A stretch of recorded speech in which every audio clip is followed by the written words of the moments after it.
जय श्री राम, जय जय श्री सीताराम। रामचरित मानस एहि नामा, सुनाते श्रवण पाई विश्रामा। काम क्रोध मद मोह न सावन, बिमल विवेक विराग बढ़ावन। सादर मज्जन पान कीते, मिटहि पाप परिताप हेते। जेष काम नर सुनहि जे गावहि, सुख संपत्ति नाना विधि पावहि। तात जनक तन आये सोई, धनुष जग जे कारण होई। पूजन गौरी सखी ले आई, करत प्रकाशु फिरहि फुलवाई। प्रभु श्री रामचंद्र जी और लक्ष्मण जी फुलवारी देखने के लिए वन में जाते हैं। वहां पर प्रभु श्री रामचंद्र जी लक्ष्मण जी से कहते हैं कि हे तात, यह वही जनक जी की कन्या है जिसके लिए धनुष यज्ञ हो रहा है। सखियां इसे गौरी पूजन के लिए लेकर आई हैं। यह फुलवारी में प्रकाश करती हुई फिर रही है। प्रभु श्री रामचंद्र जी कहते हैं, जासु बिलो की अलौकिक शोभा, सहज पुनीत मोर मनु छोभा। सो सबु कारण जान विधाता, फर कहीं सुभग अंग सुनु भ्राता। रघुवंशन कर सहज सुभाऊ, मनु कुपंत पगु धरई न काऊ। मोहि अतिशय प्रीति मन केरी, जेहि सपने पर नारी नहेरी। जिनके लहि रे पुरन पीठी, नहीं पावहि परत्य मनु ढीठी। मंगन लहि न जिनके नाही, ते नर बर थोड़े जग माही।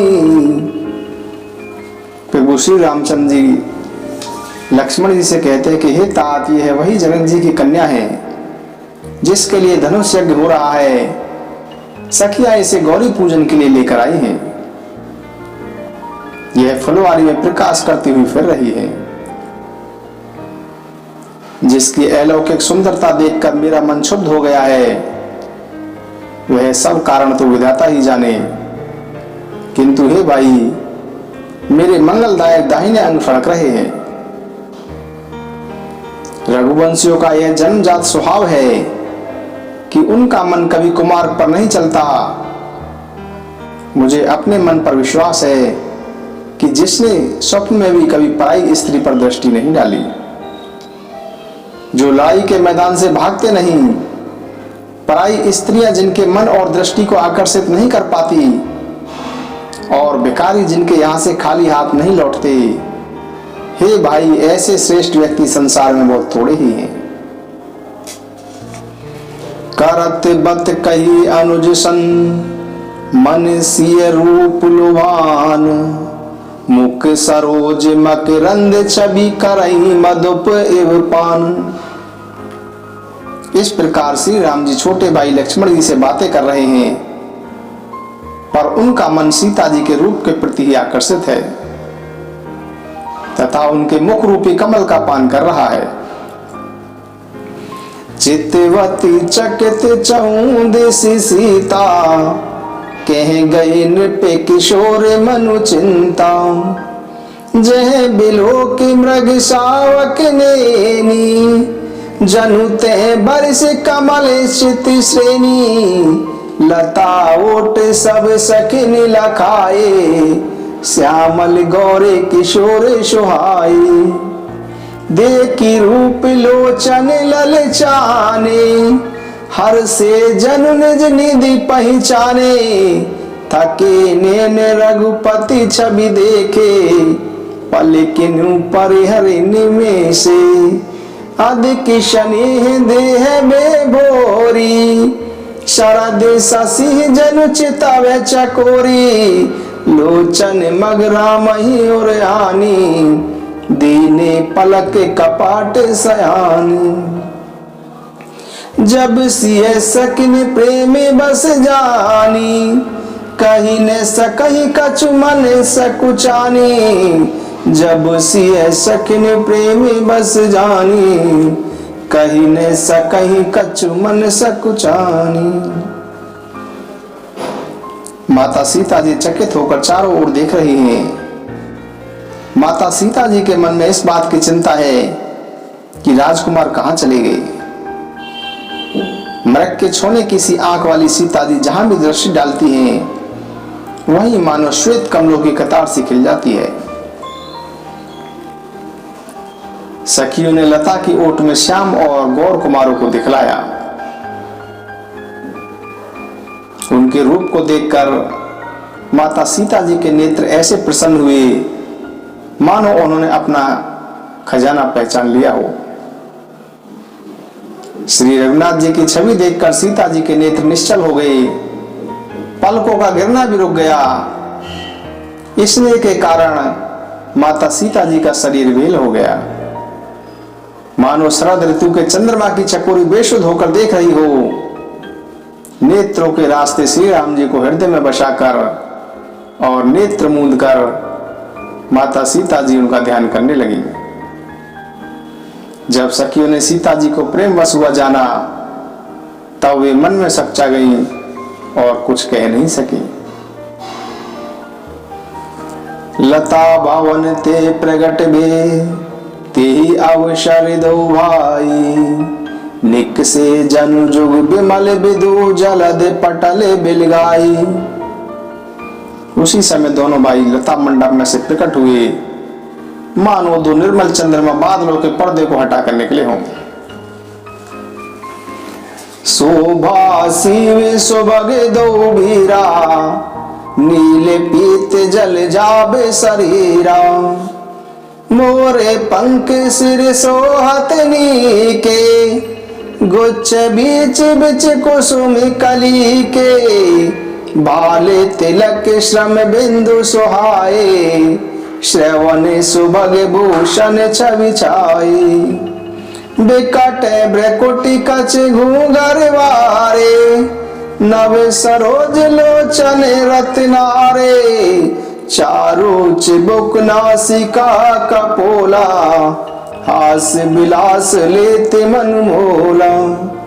मुख छवि कहीं न जाए मोहि पाही, जो बिलो की बहु काम ल जाही।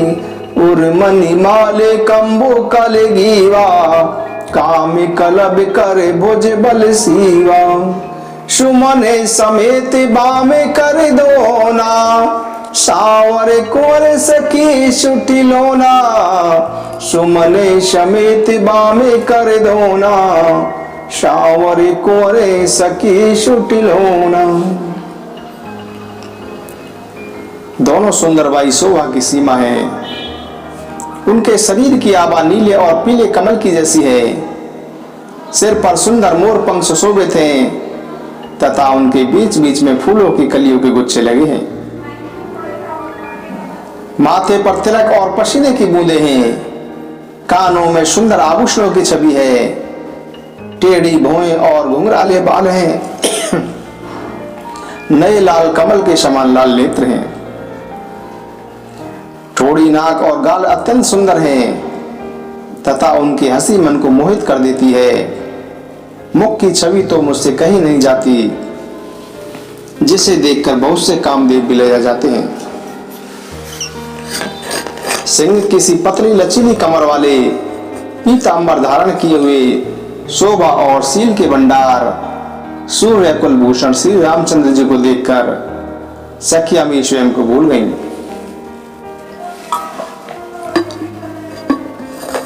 धरि धीरज एक आली सयानी, सीता सन बोली गई पानी।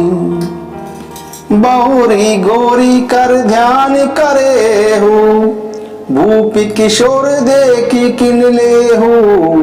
सकुची सिय तव ने उदारे, सन्मुख दो रघु सिंध निहारे। नक सिक देखी राम के शोभा, सुमिरि पिता पनु मनु अति क्षोभा। पर बस शकिन लकी जब सीता, भयउ गहरू सब कहीं सविता। पुनि आओ यही बेरिए काली, हस कई मन बीसी एक आली। गुड़ गिरा सुन सिय सकुचानी, भयउ विलंबु मातु भय जानी। धरी बड़ी धीर राम उर आने, फिरी अपनऊ पितु बस जाने। धरी बड़ी धीर राम उर आने, फिरी अपनऊ पितु बस जाने।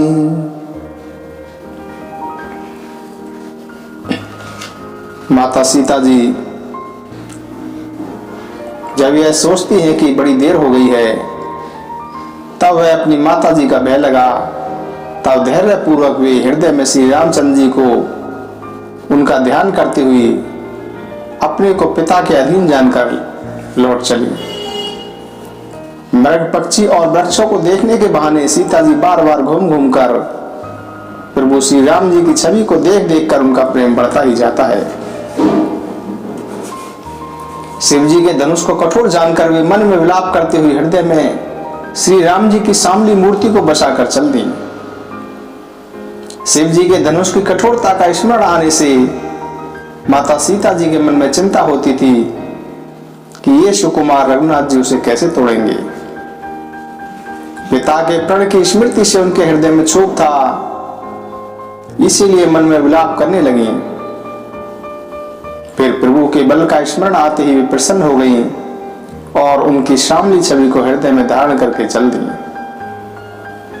प्रभु श्री राम जी ने जब सुख स्नेह शोभा और गुणों की खान श्री जानकी जी को जाते हुए देखा,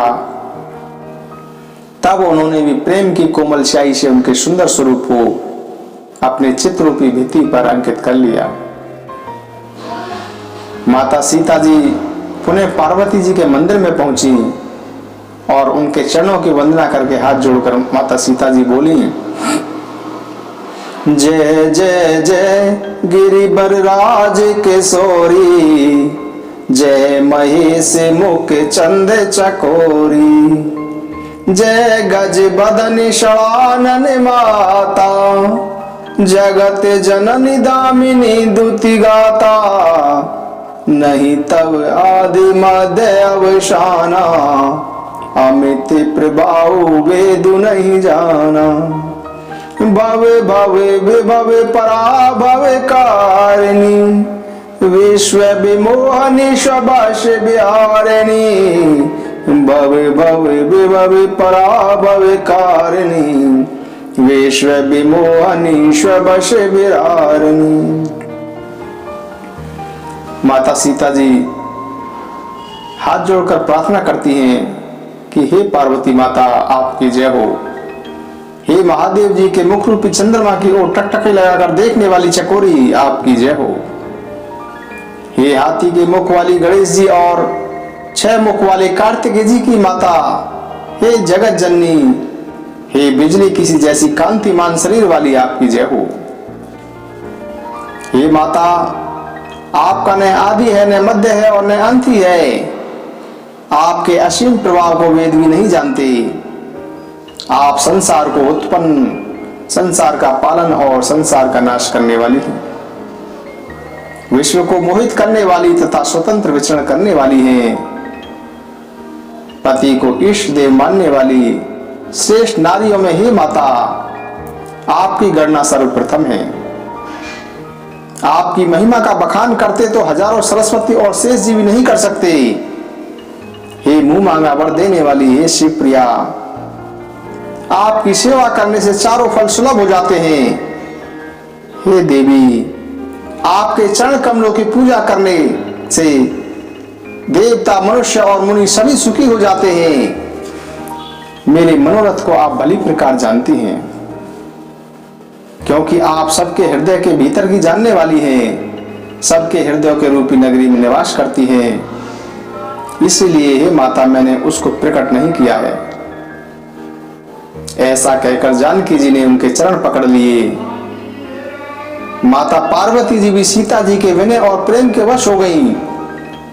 उनके गले की माला खिसक गई और मूर्ति मुस्कुराई।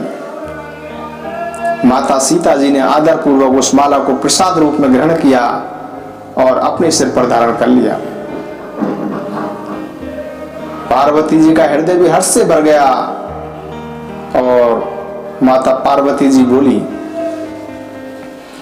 सुनु सिए सत्य आशीष हमारी, पूजी मन कामना तुम्हारी।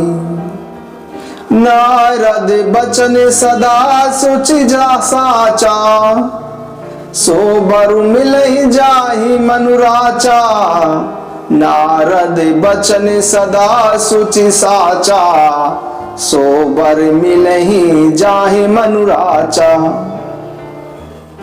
माता पार्वती जी कहती है कि हे सीता, हमारा सच्चा आशीर्वाद तुम्हारे साथ है, तुम्हारी मनोकामना पूरी होगी।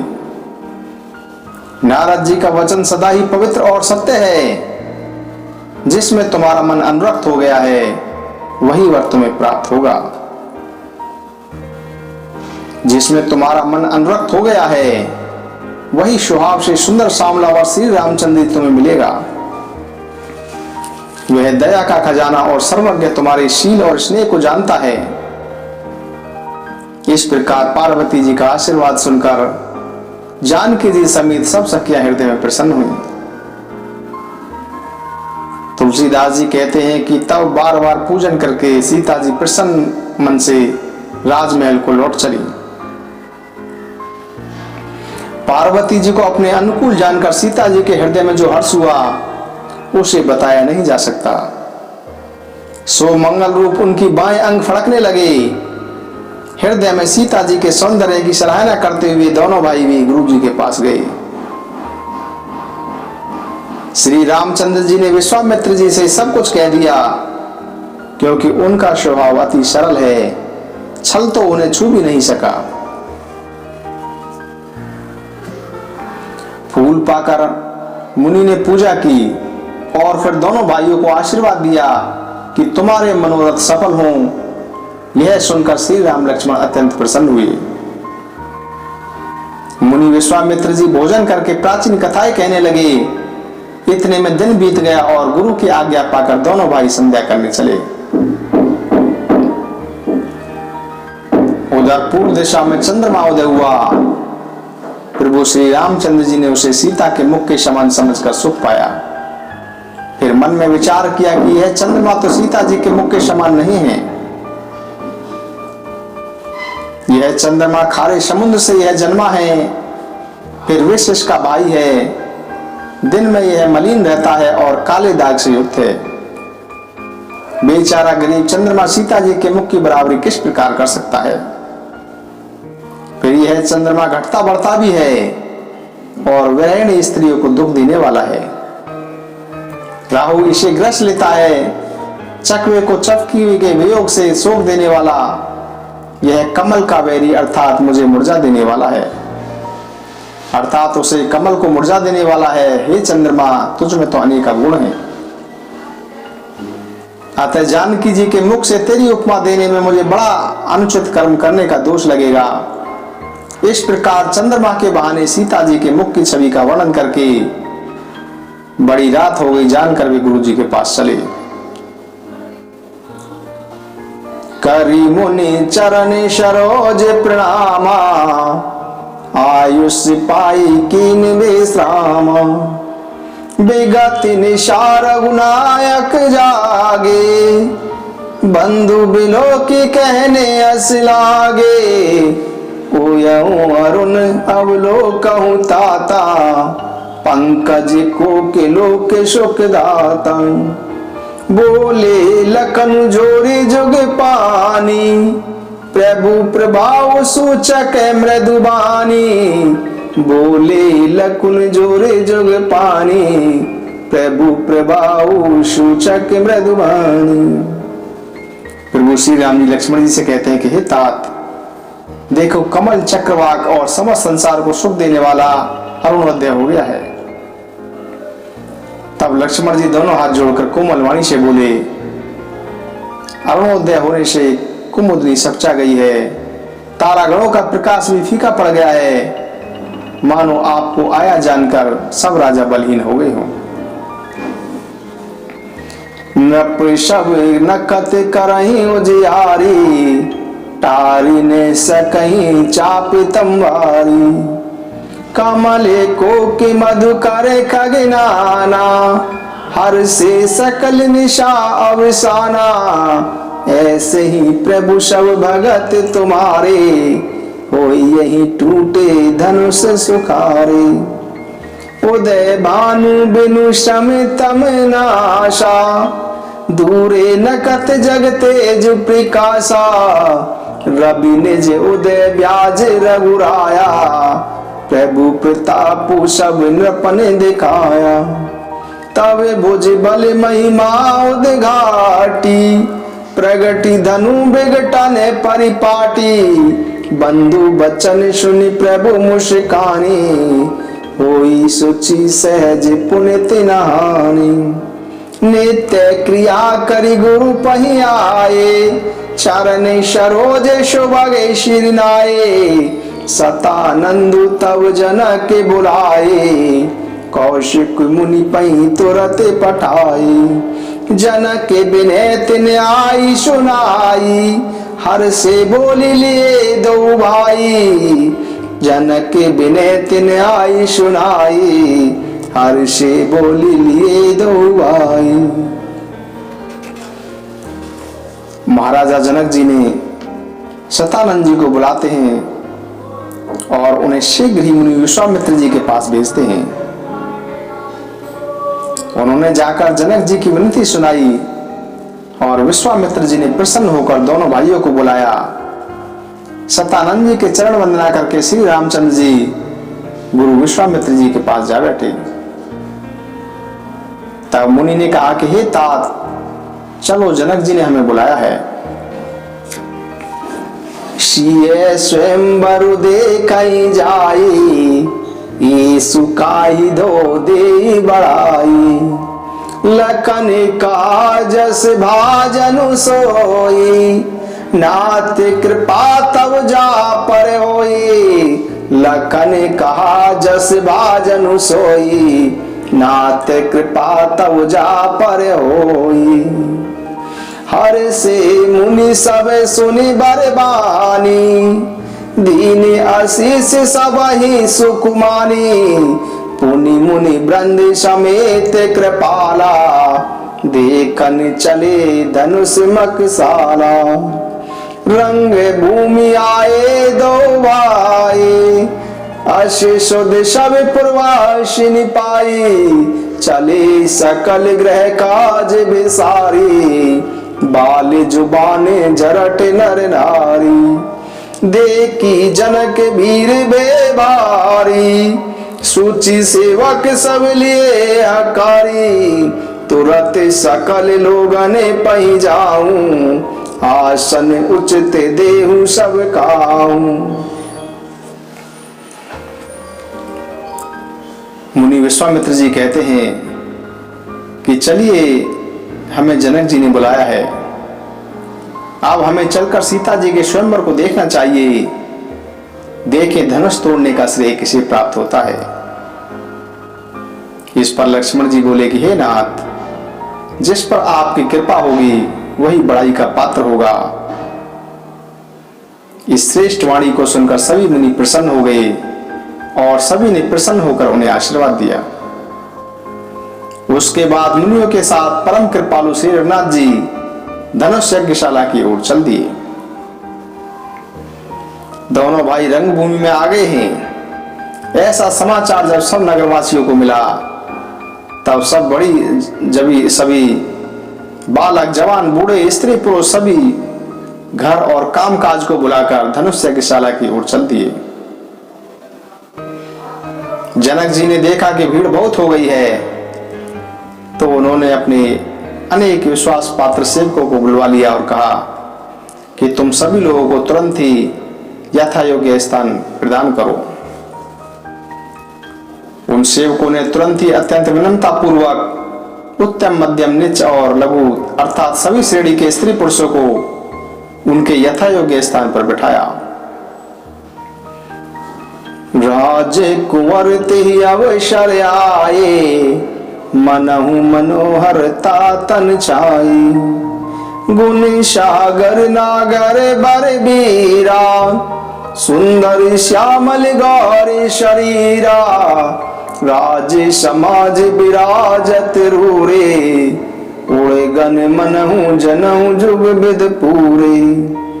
जिनके रही भावना जैसी, प्रभु मूरत तिन देखी तैसी।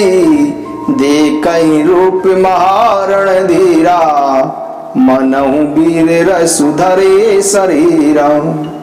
डरे कुटिल नृप प्रभु ही निहारे, मनहु भयानक मूर्ति बारे। रहे असुर छल छौन पिवेशा, तिने प्रभु प्रगटे काले सम देखा। पुरी भाषिन देखे दो भाई, नर भूषण लोचन सुखदाई। पुरी भाषिन देखे दो भाई, नर भूषण लोचन सुखदाई। प्रभु श्री रामचंद्र जी को सभी ने जैसी जिनकी प्रीति थी, जैसी जिसकी भावना थी, उन्होंने उनको वैसा ही देखा। अनेक शूरवीर राजा श्री रामचंद्र जी के रूप को देख रहे हैं, मानो स्वयं वीर रस ने शरीर धारण कर लिया हो।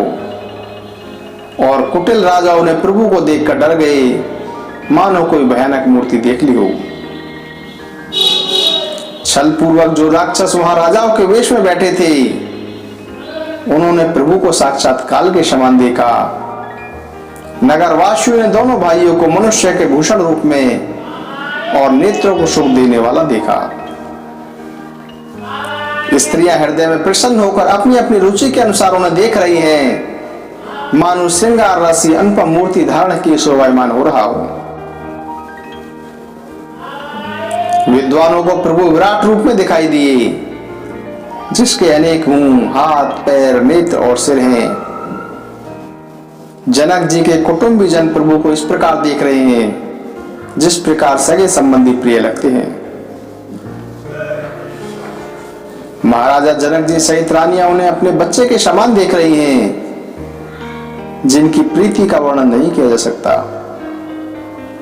योगियों ने उन्हें शांत, शुद्ध, सम और स्वतः प्रकाश परम तत्व के रूप में देखा। और प्रभु भक्तों ने दोनों भाइयों को सब सुख देने वाले इष्ट देव के समान देखा। लेकिन सीता जी ने जिस भाव से श्री रामचंद्र जी को देख रही हैं, उस स्नेह और सुख का तो वर्णन नहीं किया जा सकता। उस स्नेह और सुख का तो हृदय में अनुभव करने पर भी वे उसे नहीं कह सकती, फिर कोई कवि किस प्रकार उसका वर्णन कर सकता है। इस प्रकार जिसका जैसा भाव था, उसने श्री रामचंद्र जी को वैसा ही देखा। सुंदर, सांवले और गोरे शरीर वाले, समस्त जगत के नेत्रों को चुराने वाले महाराजा दशरथ के पुत्र इस राज समाज में सुशोभित हो रहे हैं। सहजे मनोहर मूर्ति दो, कोटि काम उपमा लघु सो। शरद चंद निंदा के मुखनी के, नीरज नैन भाव तेजी के। चितवनी चारु मारे मनुहरणी, भावती हृदय जाति नहीं भरनी। कले कपोले श्रुति कुंडले रोला, चिबुक अधर सुंदर मृदु बोला। कुमुद बंधु कर निंदा के हासा, ब्रगोटी बिकट मनोहर नासा।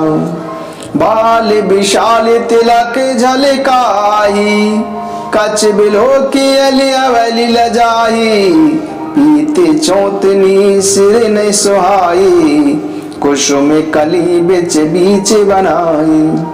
रे के रुचिर कंबु कलगीवा जनु त्रिभुवन सुषमा की शिवा रे के रुचिर कंबु कललीवा जनु त्रिभुवन सुषमा की शिवा।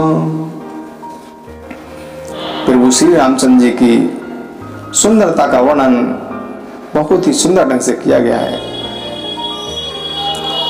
प्रभु श्री रामचंद्र जी को देखकर सभी लोग सुखी हुए।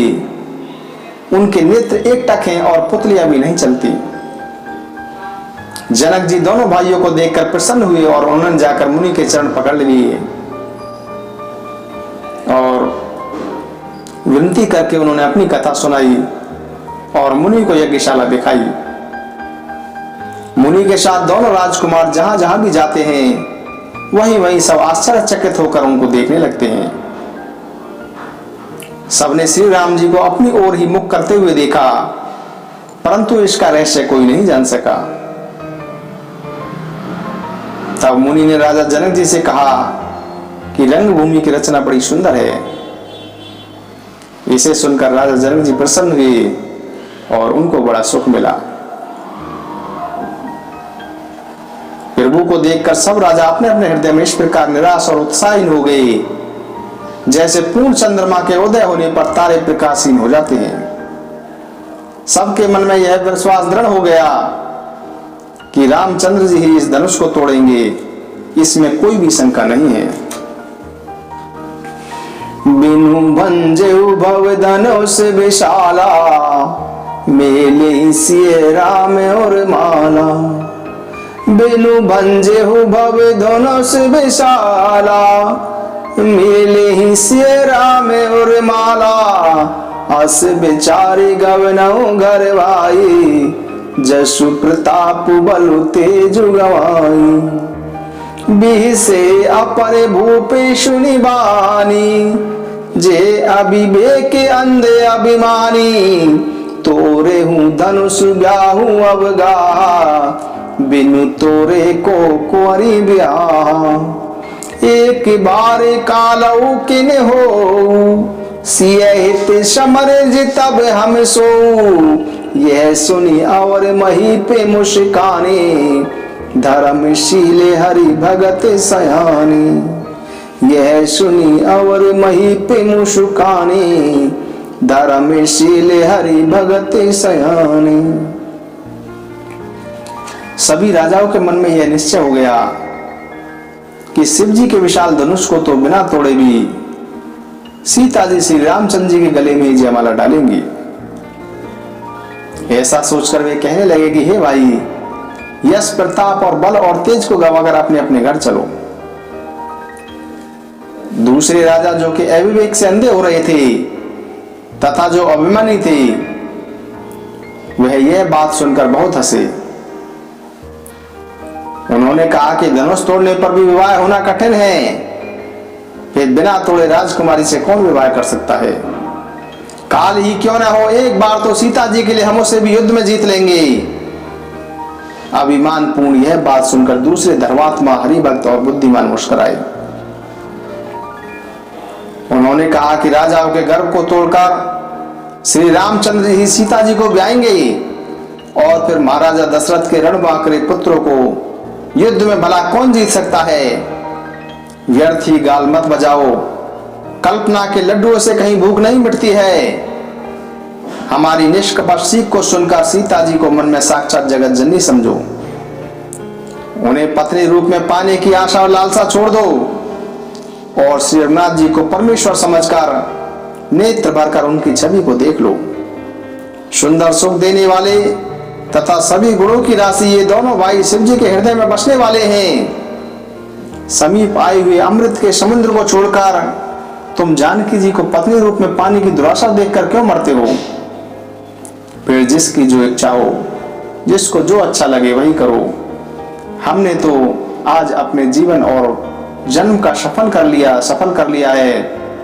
ऐसा कहकर भले राजा प्रेम मग्न होकर श्री राम जी का अनुपम रूप देखने लगे। देवता भी आकाश से विमानों पर चढ़े हुए दर्शन कर रहे हैं और सुंदर गान करते हुए फूल बरसा रहे हैं। तभी सो अवसर जानकर जनक जी ने सीता जी को भी बुला भेजा। तब अनेक सुंदर सखियां आदर पूर्वक उन्हें लेवा चली। रूप और गुणों की खान जानकी जी की शोभा का वर्णन नहीं किया जा सकता। उनके लिए मुझे सब उपमाएं तुच्छ लगती हैं, क्योंकि वे अलौकिक स्त्रियों के अंगों से अनुराग रखने वाली हैं।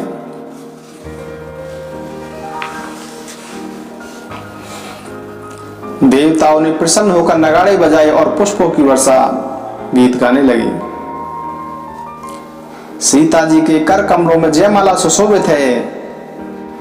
अचानक सब राजा चकित होकर उनकी ओर देखने लगे। सीता जी चकित चित्त से श्री राम जी की ओर देखने लगी। तब सभी राजा मोह के वश हो गए। सीता जी ने मुनि के पास बैठे हुए दोनों भाइयों को देखा तो माता सीता जी को उनके नेत्र ललचाकर श्री राम जी पर इस प्रकार टिक गई मानो उन्हें खजाना मिल गया हो।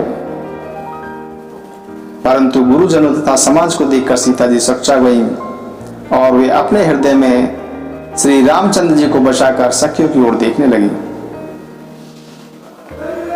राम रूप अरुषिय छवि देखे, नर नारिन परिहरिन में से। सोचहि सकल कहते सकुचाही, विदिशन विनय करहि मन माही। हरु विधि बेगी जनक जड़ताई, मति हमारे अस देहि सुहाई। बिनु विचारे पन तजय न रहाहु, सिय राम कर करे विवाहु। जगु भल कहि भावे सब काहू, हट कीने अंतहु उर्दाहु। एहि लालिसा मगन सब लोगो, बरु श्याम रो जानकी जोगो। तब बंदी जन जनक बुलाए, बिरदावली कहते चली आई। कह न पुजाई कहूं पन मोरा, चले बाटे ही हर सुन थोरा। कह न पुजाई कहूं पन मोरा, चले बाटे ही हर सुन थोरा। माता सीता जी कहती है कि हे विधाता, जनक जी की मूर्ता को शीघ्र ही समाप्त करके उन्हें ऐसी सुंदर बुद्धि प्रदान कीजिए कि बिना विचार किए ही राजा अपने प्राण छोड़कर सीता जी के विवाह राम जी से करते हैं।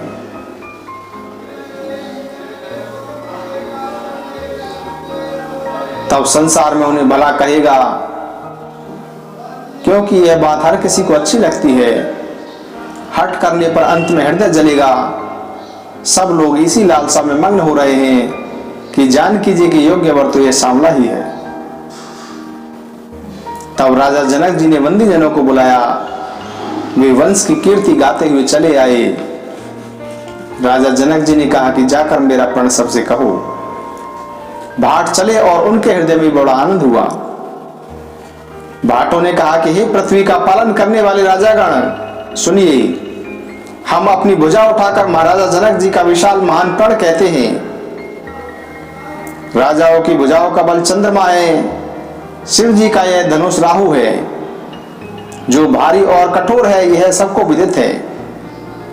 अनेक भारी योद्धा रावण और वाणासुर भी इस धनुष को देखकर चुपके से चल दिए। उसे उठाना तो दूर रहा, छूने तक की भी उनकी हिम्मत न हुई। उसी शिव जी के कठोर धनुष को आज इस राजमहल में जो भी तोड़ेगा, तीनों लोकों के विजयी के साथ उसे जानकी जी बिना किसी विचार के ही वरण करेंगी। प्रण सुनकर सब राजा ललचा उठे। जो वीर अभिमानी थे वे अपने मन में अति क्रोधित हुए, कमर कसकर अकुलाकर उठे और अपने इष्ट देवों को सिर नवाकर चले। वे सभी राजा ताव से शिव जी के धनुष की ओर देखते हैं, अनेक प्रकार से उसको उठाने के लिए जोर लगाते हैं, पर वह उठता नहीं है। लेकिन जो राजा विचारवान हैं, वे धनुष के पास नहीं जाते। मूर्ख राजा किटकिटाकर धनुष को पकड़ते हैं, परंतु वह जब नहीं उठता तो लजाकर चले जाते हैं। मानो वीरों की भुजाओं का बल पाकर वह धनुष अधिक भारी हो जाता है। फिर 10,000 राजा एक साथ उस धनुष को उठाने का प्रयास करने लगे, परंतु वह अपने स्थान से हिला तक नहीं। भगवान शिव जी का यह धनुष इस प्रकार अडिग था जैसे कामी पुरुष के वचनों को सुनकर पतिव्रता स्त्री का मन अडिग रहता है। जैसे वैराग्य के बिना सन्यासी उपास के योग्य हो जाता है, वैसे ही वह सब राजा उपास के पात्र बन गए। कीर्ति, विजय, बड़ी वीरता, इन सबको भी धनुष के हाथों बरबस हार कर चले गए। राजा लोग हार कर हतप्रत हो गए और अपने अपने समाज में जा बैठे। राजाओं को असफल देखकर महाराजा जनक जी अकला उठे और मन में क्रोध से सने वचन बोले। दीप दीप के भूपति नाना, आए सुनी हम जो पन उठाना।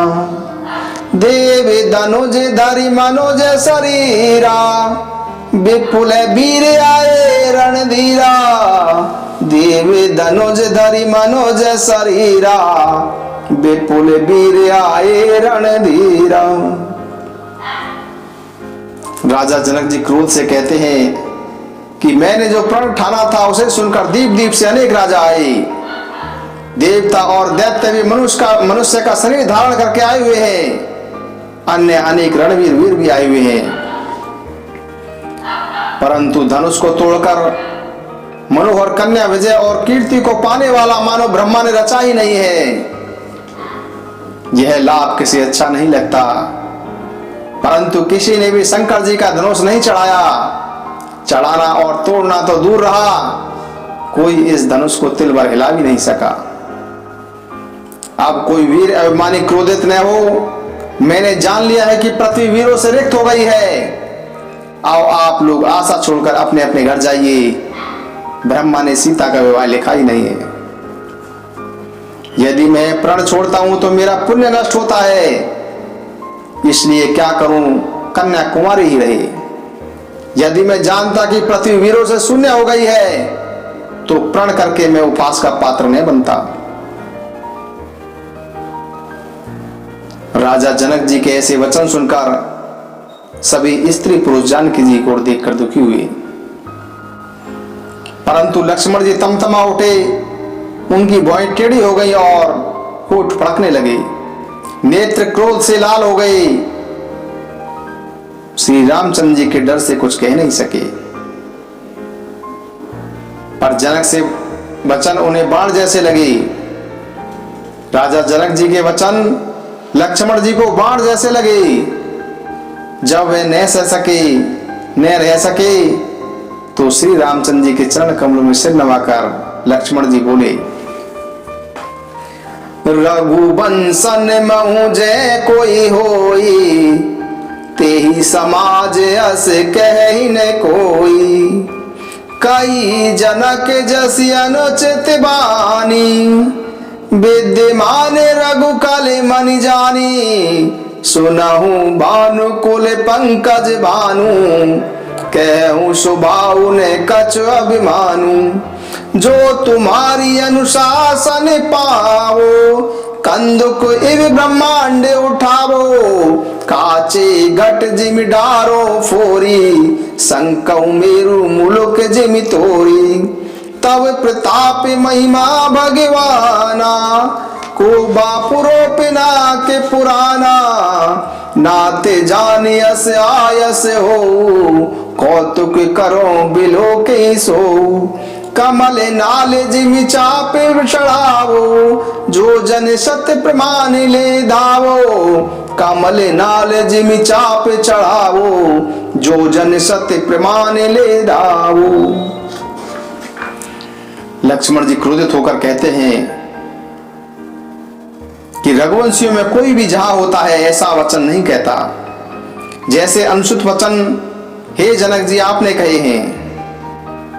हे सूर्य कुल रूपी कमल के सूर्य, मैं अभिमान करके नहीं कहता हूं कि यदि आपकी आज्ञा पाऊं तो मैं ब्रह्मांड को गेंद की भांति उठाकर ले जाऊंगा और कच्चे घड़े की भांति फोड़ डालूंगा। मैं सुमेरु पर्वत को भी मूली की तरह तोड़ सकता हूं। हे भगवान, आपके प्रताप से यह पुराना धनुष तो क्या चीज है। हे नाथ, ऐसा जानकर आज्ञा हो तो कुछ खेल करूं, उसे देखिए। धनुष को कमल की डंडी की तरह चढ़ाकर उसे 100 योजन तक दौड़ा लिए चला जाऊंगा। हे नाथ, आपके प्रताप से धनुष को बरसाती छत्ते की भांति तोड़ डालूंगा। यदि ऐसा न करूं तो प्रभु के चरणों की सौगंध है, मैं धनुष और तरकस को कभी हाथ भी नहीं लगाऊंगा। ज्यों ही लक्ष्मण जी ने ऐसे क्रोध भरे वचन बोले, पृथ्वी डगमगा उठी और दिशाएं कांप उठी। सभी लोग और सब राजा डर गए। माता सीता जी के हृदय में प्रसन्नता हुई और राजा जनक जी सब चा गए। गुरु विश्वामित्र जी, श्री रघुनाथ जी और सब मुनि प्रसन्न होकर बार बार पुलकित होकर कहने लगे। तब श्री रामचंद्र जी ने संकेत से लक्ष्मण जी को मना किया और प्रेम सहित अपने पास बिठा लिया। विश्वामित्र समय शुभ जानी, बोले अति स्नेह में बानी। उठहु राम भंजहु भव चापा, मेटहु तात जनक परितापा। उठहु राम भंजहु भव चापा, मेटहु तात जनक परितापा। सुनि गुरु बचन चरण सिरुनावा, हरसु विषादु ने कुछ उड़ावा। ठाणे भई उठी सहज सुभाए, ठव नहीं जाबू मृग राजु लजाए। ठाणे भये उठी सहज सुभाए, ठवनी जुबा मृग राजु लजाए। सुनि गुरु बचन चरण शिरुनावा, हरसु विषादु ने कचूर आवा। मुनि विश्वामित्र जी ने शुभ समय जानकर प्रेम भरी वाणी से बोला कि हे राम, उठो, शिव जी का धनुष तोड़ो और जनक जी का संताप मिटाओ। गुरु के वचन सुनकर श्री राम जी ने उनके चरणों में सिर नवाया। फिर वो श्री रामचंद्र जी के मन में न हर्ष था और न विषाद था। वे जवान सिंह को भी लजाते हुए सहज स्वभाव से ही उठ खड़े हुए। फिर वो श्री रामचंद्र जी राजाओं की आशा रूपी रात्रि नष्ट हो गई। सभी राजाओं की आशा रूपी रात्रि नष्ट हो गई। उनके वचन रूपी तारों का चमकना बंद हो गया। अभिमानी राजा रूपी कुमुद संकुचित हो गई और कपटी राजा रूपी उल्लू छुप गए। मुनि और देवता रूपी चक्र सुख रहित हो गए। वे फूल बरसाकर अपनी सेवा प्रकट कर रहे हैं। तब प्रेम सहित गुरु के चरणों की वंदना करके श्री रामचंद्र जी ने मुनियों से आज्ञा मांगी।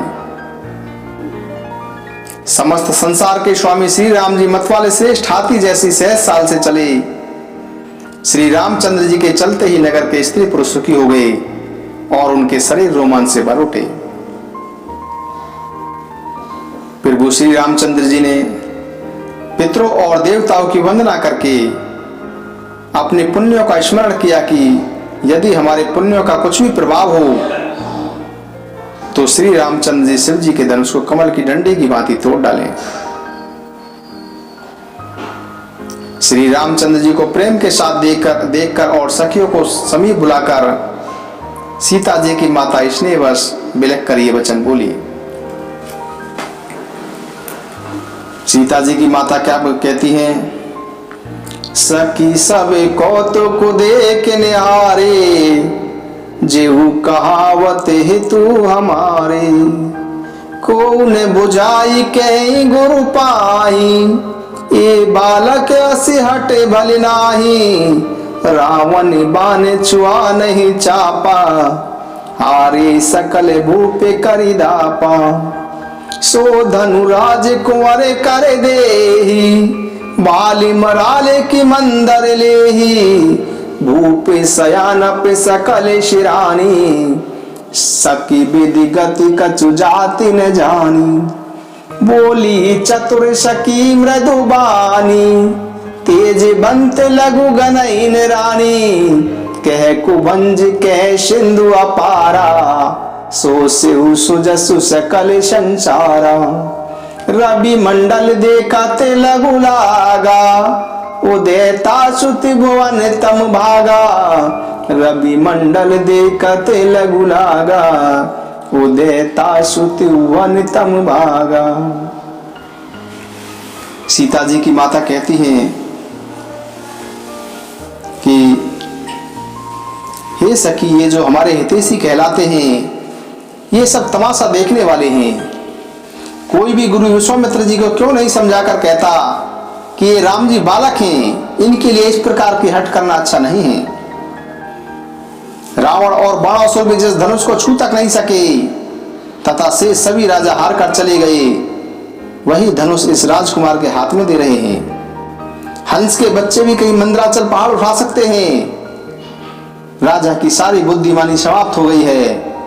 हे सखी, विधाता की गति समझ नहीं आती है। तब एक बुद्धिमान श्री राम जी के महत्व को जानने वाली सखी बोली कि हे रानी, तेजवान को देखने में छोटा होने पर भी छोटा नहीं गिनना चाहिए। तेजवान को देखने में छोटा होने पर भी छोटा नहीं गिनना चाहिए। कहां घड़े से उत्पन्न होने वाले छोटे से मुनि अगस्त जी और कहां अपार समुद्र, किंतु उन्होंने उसे सूख लिया था जिससे उनका यह सारे संसार में छाया हुआ है। सूर्य मंडल को भी देखने में छोटा लगता है, सूर्य मंडल भी देखने में छोटा लगता है, पर उसके सूर्य मंडल के उदय होते ही तीन लोकों का अंधकार नष्ट हो जाता है। ब्रह्मा, विष्णु, महेश और शेष देवता एक छोटे से मंत्र से वश में हो जाते हैं। महान मत वाले हाथी एक छोटे से अंकुश के वश में हो जाते हैं। कामदेव ने फूलों का धनुष बाण लेकर समस्त लोगों को अपने वश में कर रखा है। हे देवी, इस बात को जानकर अपनी संदेह को त्याग दीजिए। हे रानी सुनिए, श्री रामचंद्र जी इस धनुष को अवश्य ही तोड़ देंगे। सखी के वचन सुनकर रानी जी को श्री रामचंद्र जी के सामर्थ्य के संबंध में विश्वास हो गया। उनकी उदासी मिट गई और श्री राम जी के प्रति उनका प्रेम बढ़ गया। उस समय श्री रामचंद्र जी को देखकर सीता जी भयभीत होकर हृदय में अनेक देवताओं से मन ही मन प्रार्थना कर रही हैं, मन ही मन विनती कर रही हैं। वे व्याकुल होकर मन ही मन मना रही हैं कि हे शंकर, हे पार्वती, आप मुझ पर प्रसन्न होइए। मैंने आपकी जो सेवा की है उसे सफल कीजिए। मुझ पर स्नेह करके धनुष का भारीपन समाप्त कर दीजिए। गणेश जी से प्रार्थना कर रही हैं कि हे गणेश जी, मैंने इसी दिन के लिए आपकी सेवा की थी। मेरी विनती सुनकर धनुष का भारीपन कम कर दीजिए। श्री रघुनाथ जी की ओर देख देख कर सीता जी धैर्य धरकर सभी देवताओं की वंदना कर रही हैं। उनके नेत्रों में प्रेम के आंसू भरे हैं और उनका शरीर रोमांचित हो रहा है। भली प्रकार से श्री राम जी की शोभा देखकर और पिता के प्रण का स्मरण करके माता सीता जी का मन शुद्ध हो उठा। माता सीता जी मन ही मन सोचने लगी कि पिताजी ने बड़ा ही कठिन प्रण किया है, वे लाभ हानि कुछ नहीं समझ रहे हैं।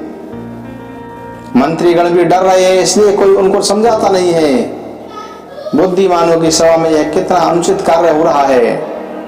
कहा तो वज्र से भी बढ़कर यह कठोर धनुष और कहा ये कोमल शरीर वाले किशोर श्याम सुंदर। हे विधाता, मैं हृदय में किस प्रकार धैर्य धारण करूं। शीरस के फूल के कण भी कहीं हरी में छेद किया जाता है, शीरस के फूल के कण से भी कहीं हीरे में छेद किया जाता है। सारी सभा की बुद्धि नष्ट हो गई है। अतः हे शिव जी के धनुष, अब तो मुझे तुम्हारा ही सहारा है। तुम लोगों पर अपनी जड़ता डालकर श्री रघुनाथ जी के सुकुमार शरीर को देखकर हल्के हो जाओ। इस प्रकार सीता जी के मन में बड़ा ही संताप हो रहा है। निमेष का एक अंश भी उन्हें 100 युगों के समान लग रहा है। माता सीता जी ने पहले प्रभु श्री राम जी को, फिर पृथ्वी की ओर देखा। उस समय सीता जी के चंचल नेत्र इस प्रकार चमक रहे हैं मानो चंद्रमंडल रूपी डोल में कामदेव की 2 मछलियां खेल रही हूं। माता सीता जी की वाणी रूपी भ्रमरी को देखकर उनके मुख रूपी कमल ने रोका हुआ है। लाज रूपी रात्रि को देखकर वह प्रकट नहीं हो रही हैं।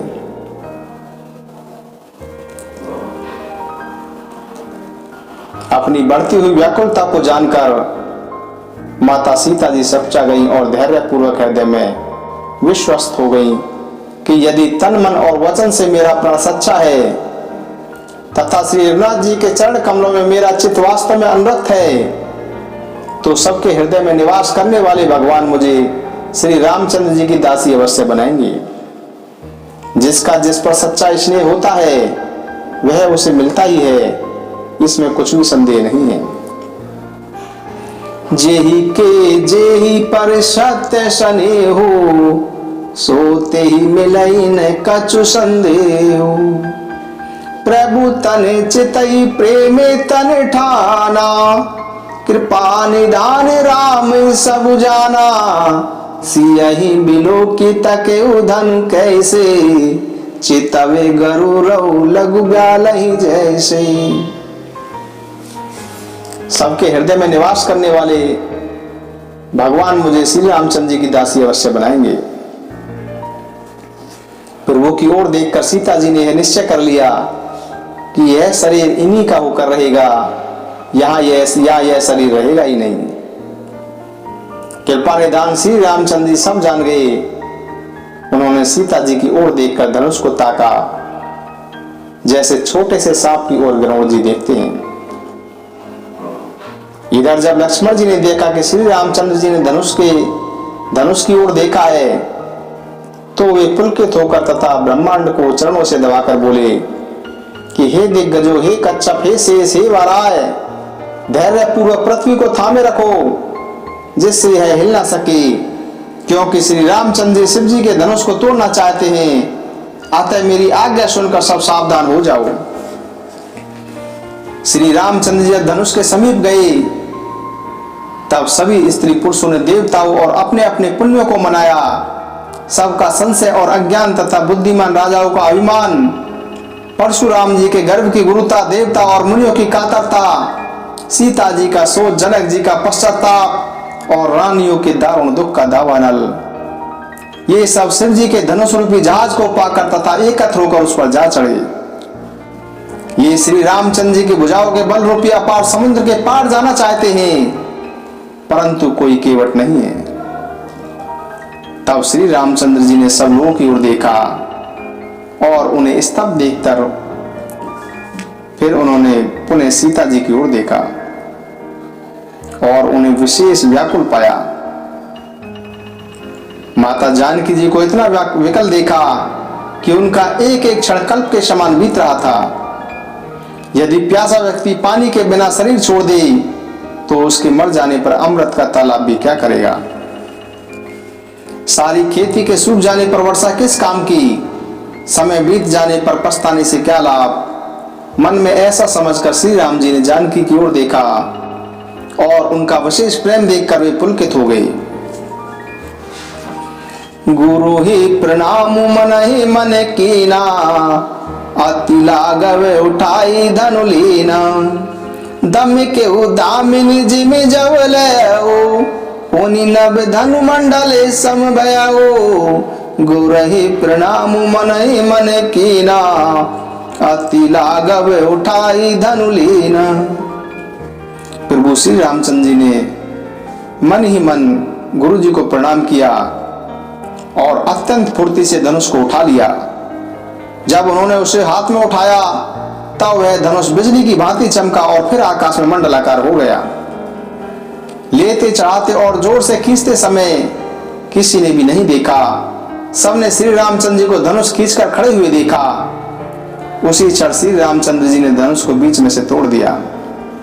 भयंकर कठोर ध्वनि सब लोगों में फैल गई। उस घोर कठोर शब्द से सब लोग मर गए और सूर्य के घोड़े मार्ग छोड़कर चलने लगे। दिग्गज चिंगड़ाने लगे, धरती डोलने लगी, शेष वाराय और कच्छप कलमला उठे। देवता, राक्षस और मुनिजन कानों पर हाथ रखकर व्याकुल होकर विचारने लगे। तुलसीदास जी कहते हैं कि यह निश्चय जानकर कि श्री राम जी ने धनुष को तोड़ डाला है, सब श्री रामचंद्र जी की जय जय बोलने लगे। शिव जी का धनुष जहाज है, श्री रामचंद्र जी की भुजाओं का बल समुद्र है। धनुष के टूटने से वह सारा समाज डूब गया जो मोहवश पहले इस जहाज पर चढ़ा था। प्रभु ने धनुष के दोनों टुकड़े पृथ्वी पर डाल दिए। यह देखकर सब लोग सुखी हुए। विश्वामित्र जी रूपी समुद्र में जिसमें प्रेम रूपी सुंदर था जल भरा है, राम रूपी पूर्ण चंद्र को देखकर पुलकावली रूपी लहरें बढ़ने लगी। आकाश में बड़े जोर जोर से नगाड़े बजने लगे और देवांगनाएं गान करके नाचने लगी। ब्रह्मा आदि देवता, सिद्ध और मुनि सभी प्रशंसा कर रहे हैं, उन्हें आशीर्वाद दे रहे हैं। वे रंग बिरंगे फूल और मालाएं बरसा रहे हैं, किन्नर रसीले गीत गा रहे हैं। सारे ब्रह्मांड में जय जयकार की ध्वनि छा गई, जिसमें धनुष टूटने की ध्वनि सुनाई नहीं दी। जहां तहां स्त्री पुरुष प्रसन्न होकर आपस में कह रहे हैं कि श्री रामचंद्र जी ने शिव जी के भारू धनुष को तोड़ दिया है। धीर बुद्धि वाले भाट, मागध और सूत कीर्ति का बखान कर रहे हैं। सब लोग घोड़े, हाथी, धन, मणि और वस्त्र न्यौछावर कर रहे हैं।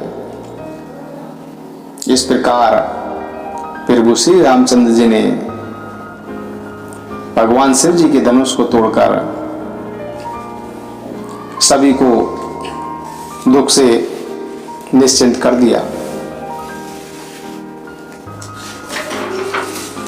धनुष टूट जाने पर सभी खुशी से प्रसन्न हो गए